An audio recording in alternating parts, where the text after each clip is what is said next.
আসলে আমি আবারও পুনরাবৃত্তি করছি আমার কথাগুলা যে ২০১৭ সালে যে রেট বৃদ্ধি করা হয়েছিল অভিন্ন দর পিবিএসে আরবিতে, সেই রেট অনুযায়ী এখন আমরা কাজ করছি।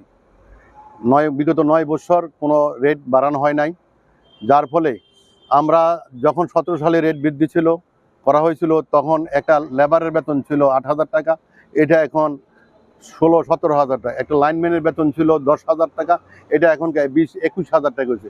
একটা ফোরম্যানের বেতন ছিল ১২,০০০ টাকা, এখন এটা ২৪,০০০ টাকা হয়েছে। তাই কাজেই আমাদের রেট কিন্তু ওইটাই।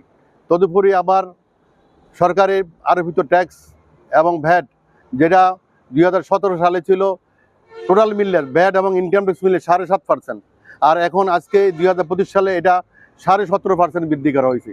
কিন্তু আমাদের রেট শিডিউলে ভ্যাট এবং ইনকাম ট্যাক্স সংযোজন করা হয় নাই, যার ফলে আমরা সেই ১৭ সালের রেট দিয়ে কাজ করে আমাদের যে প্রফিট হয়তো 10%, এই 10% প্রফিট যেও আরও অনেক বেশি খরচ হয়ে যায়। তো কাজেই আমাদের ঠিকাদারগুলা, কন্ট্রাক্টরগুলা আস্তে আস্তে তাদের প্রতিষ্ঠানগুলার লেবার চালানো অক্ষম হয়ে যাচ্ছে। আমরা আমাদের কাজ বন্ধ করে দিতে বাধ্য হব, এবং পল্লী বিদ্যুতের সিস্টেম যদি চালু রাখতে হয় তাহলে আমাদের রেট শিডিউল বাড়া অতি অত্যাবশ্যকীয়। তো কাজে যদি এই অবস্থা বেশি দিন চলে, আমরা কোনো কন্ট্রাক্টর তার বাপের দিনের ভিটা বেচা তারা এই পিডিবি আরবি সেবা করবে না।